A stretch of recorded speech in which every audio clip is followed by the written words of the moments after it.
Over the last few weeks, the headlines about Apple haven't been very positive.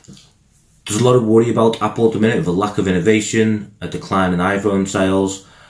Apple have even gone as far as cutting their Q1 2019 forecast, which is unprecedented for Apple. They're actually expecting sales to drop this quarter, which isn't good news for investors. I reckon though this could possibly be a huge year for Apple.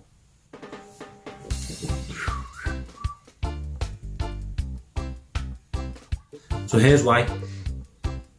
Bear with. First off, after years and years of Samsung and Apple going head to head and fighting it out and back and forth fines and suing and counter suing, it seems like we're finally getting somewhere in collaboration this year. At CES, Samsung unveiled a new line of smart TVs which will include AirPlay and iTunes, which is massive.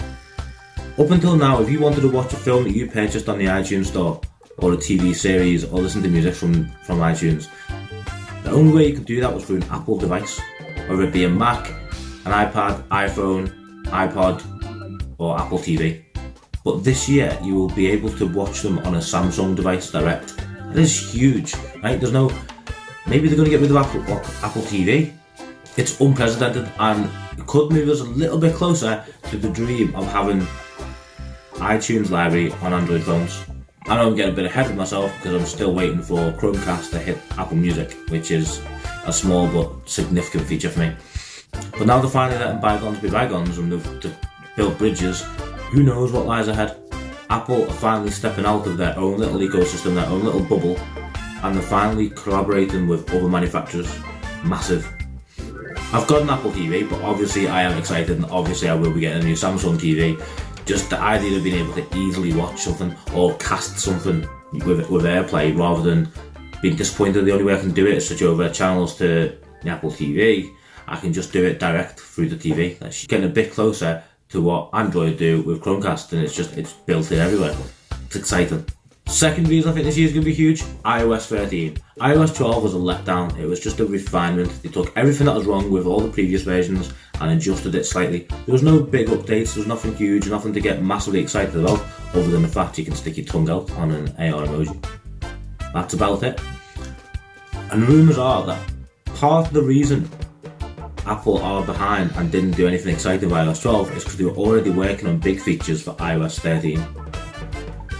Personally, I'm expecting a bit of a reshuffle with the whole iOS thing. It looks almost exactly the same as it did when the iPhone first launched. There's still that grid layout that you can't customise at all. You can just rearrange. You can't have any blank spaces. You can't have real widgets. They've got their own widgets, but that's about it.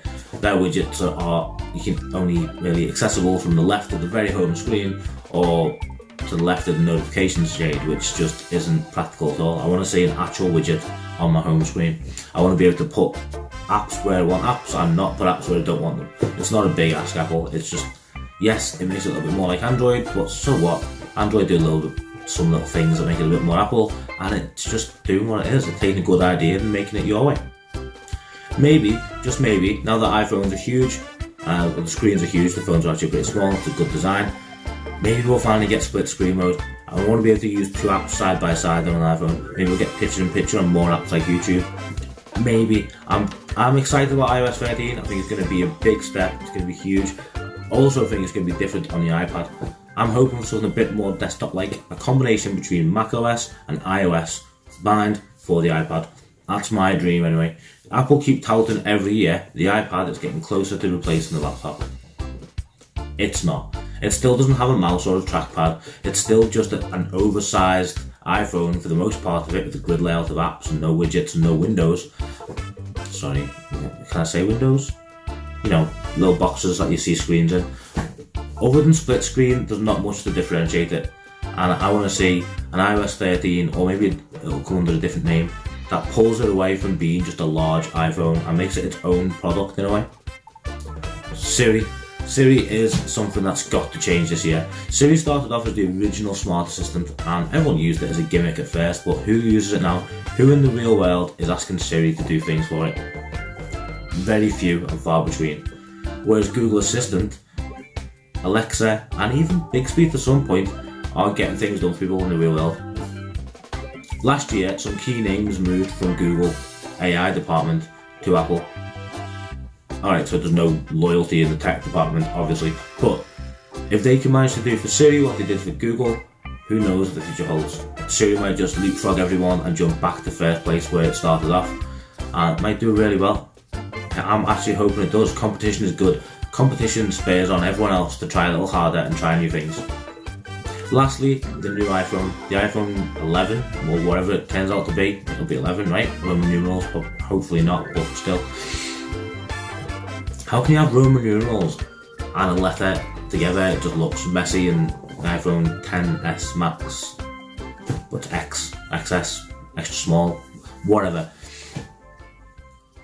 The iPhone 11 is rumoured to have 3 cameras, with the third camera being from an acquisition they made early last year, early 2018, of a 3D camera technology.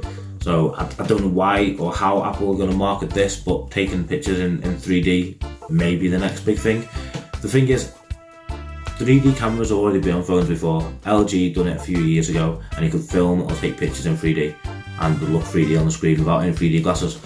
It was good. I got to try it out because I worked in a T-Mobile shop, but I'd never seen one in the wild. I'd never seen anyone who'd bought that phone or got on contract. Sometimes it takes Apple to do something for it to actually take off. You'll be the first, but they'll reinvent the wheel, everyone will get excited about it because it's Apple, and then people will follow their lead. Wireless technology for charging has been around for a while, but when Apple finally added wireless charging to the iPhone 8, we started to see wireless chargers here, there and everywhere. I mean, they're in McDonald's tables now, it's huge, and Starbucks and everywhere else. So personally, I'm going to say ignore the rumours. I can't wait for WWDC. This year's just begun and already I'm a buzz about new technology, and I cannot wait.